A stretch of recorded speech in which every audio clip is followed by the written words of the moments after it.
What if the first step toward becoming good is admitting that you are bad? That sounds probably strange to modern ears. Today we are told to affirm ourselves, to believe that we are already enough, to think positively. But the Stoics began somewhere totally different. They began with radical honesty.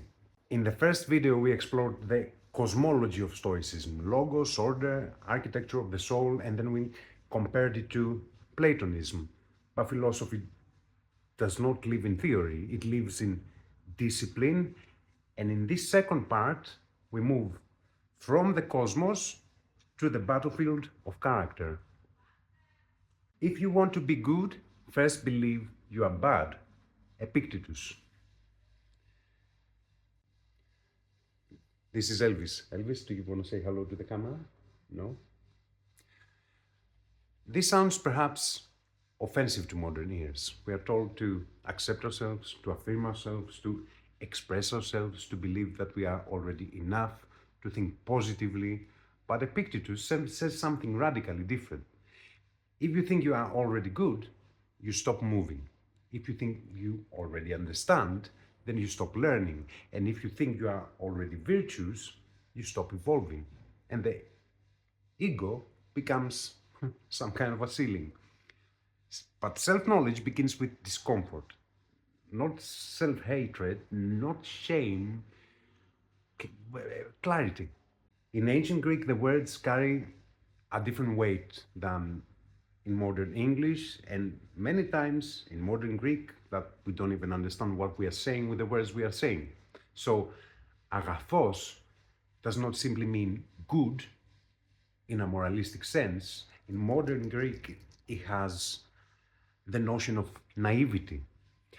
Agathos, it means virtuous, excellent, fulfilled, someone who has actualized their nature.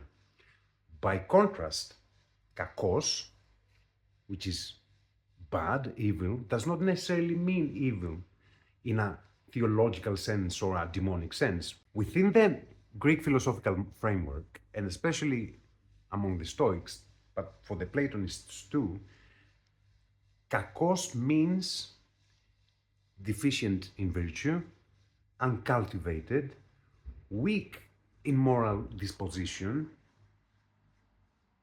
and not yet aligned with the logos, one who moves in the world with a destructive manner. It does not mean wicked or diabolical. The concept of evil as a metaphysical corruption is largely a later theological development. For the Stoics, badness is not an ontological substance, it is a lack of virtue. Ellipsis aretis in Greek. A lack of development and a lack of higher consciousness. To become good at anything, you must first admit that you are not good at it. The musician must hear the wrong notes that he's playing. The athlete must feel the weakness. The philosopher must see his ignorance, the unconscious parts of yourself. If you refuse to see the flaws, you cannot carve the correction. And Stoicism was never about comfort, it was about transformation. In Stoic thought, there's a distinction between the sage, the sophos, who is the perfected being, the Prokopton, who is the one who is progressing, the fool, who is the phaulos, and the kakos, he's the one who has no idea about virtue. So the bad person in this framework is simply the one who is not wise, he has no wisdom. And because wisdom for the Stoics is absolute, anyone who has not attained wisdom, technically, is still kakos. But this is not moral condemnation at the same time. It is an ontological statement about virtue. It is like a mathematical definition. Break the buffers. But there is something that prevents us from seeing our flaws clearly. We hide behind what Gurdjieff called buffers. What is a buffer? A buffer is kind of a shock absorber within us. It prevents friction. Internally, it prevents contradiction. You say you value honesty, for example, but then you lie. The buffer will whisper, I have no choice here, for example. You say you value discipline, but you procrastinate. The buffer here says that I work better under pressure or something. The buffer always finds excuses. The buffer basically, what it does is protecting your masks. It keeps your personality intact in front of your eyes. But it kills your evolution, the evolution of your character, as we said in the previous video. The moment you justify yourself, you instantly postpone your growth. So the Stoic path begins when you start removing the buffers, when you observe yourself and then you start allowing the friction, when you start feeling the shock, when you say, yes, I failed here, and then you try to escape your own contradictions. That requires a lot of courage. Train like a wrestler. Epictetus uses the image of a wrestler, a wrestler in the palestra, the wrestling ground. The morphoμένο person, the shaped person, the educated person, morphomenos is educated, but in that sort of sense of a shaped consciousness. The term morphomenos from morphe implies that consciousness is not merely filled with data, but has acquired a specific form of geometry. The formed one, or the configured consciousness, so to speak. Morphosis is the imposition of logos, of order and ratio, upon chaos, upon indefinite matter. A morphomenos individual is one whose internal psychic space has transitioned from an amorphous state to a structured, polyhedral or harmonic geometry. Informed, to give form within, internally symmetrized. The word metamorphosis, meta plus morphosis, is perfect here because it describes the topological shift of consciousness. Metamorphosis is the very process of transfiguration. It suggests that the geometry of the soul is not static.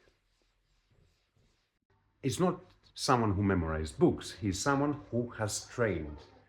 Παιδεία in Greek, which is the word for education, it is not just accumulation of information, it was a formation. Physical training, emotional discipline, philosophical clarity, alignment with logos, which is alignment with motion, understanding the motion, how you move physically and mentally. Elvis, calm down, please. Sorry, my dog was just ready to bark. Calm down. So, what was I saying? What does a wrestler do? A wrestler will fall, but he will not collapse. He will stand. He rises immediately. He will adjust. He will continue. He will understand the moves of his opponent. In the case of Stoicism, the opponent is your own self. So you start observing the motions of your own self. So no one is ever broken. What we are is untrained. Modern society treats weakness either as identity or as pathology. It's what we said in the beginning of the video. That's just who you are. Or whereas here, take this, it's appeal for your depression, your anxiety, and let's label your confusion. Let's give a diagnosis for your discomfort. Ancient philosophy did something far more demanding. It trained weakness. It did not sedate it, it strengthened it. Stoicism does not promise you an easier life. What is promising you is a stronger spine. Master yourself. No one is free who is not master of himself. Epictetus. Freedom is never political first. It is internal. If your anger controls you, you are a slave. If your fear dictates your decisions, you are a slave. If approval determines your worth, you are a slave. The Stoics had one very important word, which is prohairesis, your faculty of choice. This is your territory, not the market, not social media, not the headlines, not the opinions of strangers. When you start mastering your judgment through self-observation, then you can reclaim your sovereignty. And the world may remain chaotic, but your response becomes deliberate. And then you stop reacting and you start acting. And that is the beginning of true power. Most people exhaust themselves fighting battles that were never theirs. You remain invincible as long as you do not engage in battles you do not control. Epictetus. There are things in life that we cannot control. We cannot control the weather, we cannot control the economy, we cannot control politicians, we cannot control other people's opinions. Definitely, we cannot control the past. So, why wage war on inevitability? Once you start thinking about these things, then you realize that you can start choosing your battles. And by choosing your battles, it means that you can conserve your own fire. Victory is never about domination. This is a mistake. Victory is all about your integrity. When you refuse to fight what is not yours to control, then you become unconquerable. Because no one can defeat you in a field that you refuse to enter. Simple as that. And that is strategy, and that is strength. While I was editing the video, I had to stop right here because I remembered a conversation I had with someone who believed that Stoicism has a hidden trap that it teaches defeatism. And many see Stoicism like that. They mistake Stoicism for passivity or even cowardice. They think that not entering the contest means staying on the sidelines, afraid to fail or put any effort, but nothing could be further away from the truth. Stoicism is not at all the philosophy of retreat, it's the ultimate strategy of focus. Epictetus isn't telling you to stop fighting. He's telling you to stop wasting your fire on rigged games. When you stake your peace on the economy, the weather, the shifting opinions of others, you have already lost. You have handed the keys to your soul to situations or to a world that does not care about you. True victory is the preservation of your prohairesis, of your reasoned choice. An invincible person is not someone who never risks, but someone who, no matter what happens externally, remains the absolute ruler of their internal world. Think of an archer. He does everything in his power to draw the bow perfectly. He has become, with practicing, an amazing archer. That is his victory. Whether the arrow actually hits the target depends also on the wind, no? Depends on an external force. So he accepts the outcome, but he remains undefeated because his excellence was in the aiming, not the result. We're not supposed to withdraw from action. We need to withdraw from the need to control the uncontrollable. This is not weakness. This is the highest form of strength. Because no one can defeat you on a battlefield that you have actually moved inside your own soul. Because then, anything that happens, it's just a training ground. And this reminds me of a story preserved by Plutarch. A Spartan woman was once captured and sold into slavery. When her buyer asked her, "What do you know how to do?" she answered very calmly, "To be free." So in that moment, she showed something extraordinary. The man may have owned her body, but he could never own her nature. And this is exactly what Epictetus is teaching. Freedom is not a political condition. It doesn't have to do with external conditions even. It is not a legal status.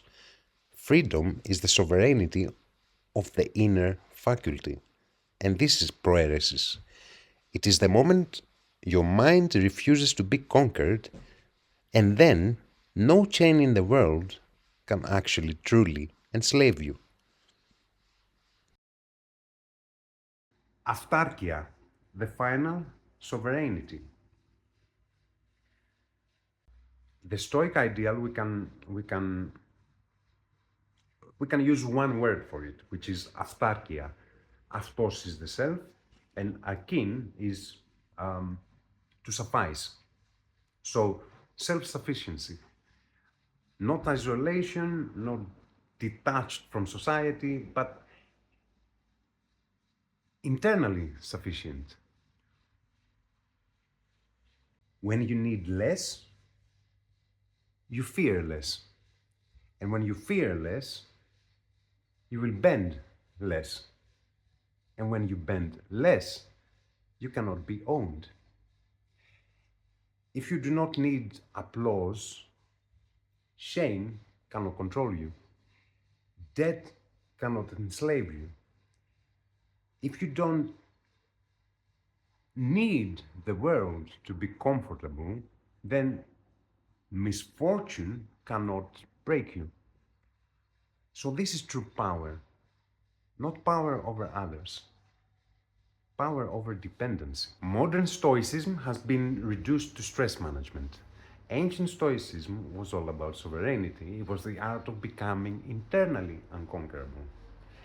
Not by changing the world, but think about it. If more and more people start behaving in this way, the world would change. And this would happen only by mastering the only territory that was ever yours, your Prohairesis. And the one who needs nothing cannot be conquered. The architecture of modern dependency, a Stoic deconstruction. A person's master is whoever has the power to grant or take away what the person desires or fears.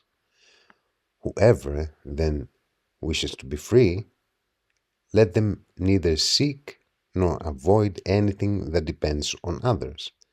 Otherwise, they must inevitably be a slave. Epictetus. Stoicism begins with a brutal but liberating distinction. There are things up to us, τα εφημίν, and things not up to us, τα ουκ εφημίν. Freedom begins the moment you stop investing in the second category. Defining the master, the invisible chains. A person's master is whoever has the power over what they desire or fear. Your master is not a person with a whip, it is whoever controls what you are hoping for. and what you are afraid to lose. The moment your peace depends on something outside your character, you have already handed someone the authority over your inner life. If you need applause to feel worthy, the crowd becomes your master. If you need status to feel secure, the system that distributes status becomes your master. If you fear rejection, then the opinions of others rule you. The chains are invisible, but they are very real. Because whoever can give you what you crave or threaten what you fear holds power over your soul. Whoever then wishes to be free, let them neither seek nor avoid anything that depends on others. This is autarkeia, self-sufficiency, as an act of independence. The modern world functions by manufacturing desires, which is the seeking, and fears, the avoidance within you. It wants you to seek what is being sold and to avoid what is condemned. To be free, you must perform a radical self-recalibration. When you decide to only desire your own integrity and only avoid your own vice, and desire the things that live entirely within your Prohairesis, the machinery of control loses its grip. If you do not value what the machinery cannot grant and do not fear what it can take away, you become untraceable to the algorithms of manipulation. Otherwise, they must inevitably be a slave. Epictetus presents a very cold and binary reality. There is no partially free subject. If you grant value to ta ουκ εφημίν, to the things that are not up to us, the degree, the career path that is dictated by society, the ideological safety of the herd, you are choosing the life of a subject. The system doesn't need to imprison your body if it can convince you to cherish your chains. To value the external only is to accept the status of a slave. True sovereignty begins only when your dependency ends. Ask yourself a brutal question. If tomorrow the world removed everything it taught you to value, the titles, the applause, the social approval, the comforts, what would remain of you? If the answer is nothing, then you have discovered your master. But if what remains is your reason, your integrity, and your will, then you have discovered the only territory that cannot be conquered and controlled. There is a deeper philosophical lineage behind what Epictetus is teaching. Centuries before the Stoics, Plato described the soul in a very remarkable way. In the Phaedrus, he writes that every soul is immortal, for that which moves itself is immortal. The Greek word he uses is αυτοκίνητον, the self-moving. For Plato, the soul is not a passive thing pushed around by circumstances. It contains within itself the principle of motion, the inner source of direction. And this idea appears again in the famous myth at the end of the Republic, the myth of fear. If you are interested, you can watch my video on it. I'll leave the link in the description below. Plato tells us that before returning to life, the souls must choose the next form of existence they will live. And a divine voice tells them something astonishing. and the responsibility lies with the one who chooses. Taking it literally or not, it is up to you to decide. But in other words, the message is clear here. The structure of life may be given, but the choice remains yours.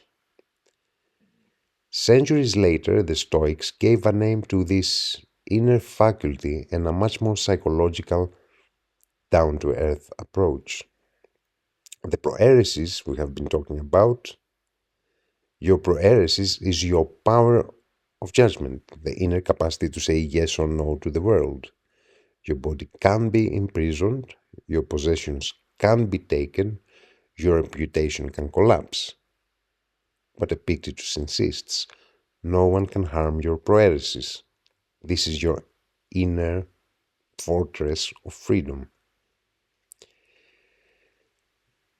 Now that we understand what Epictetus means by Prohairesis, let's turn again to the story we mentioned earlier about the Spartan woman who had been captured in war and sold into slavery.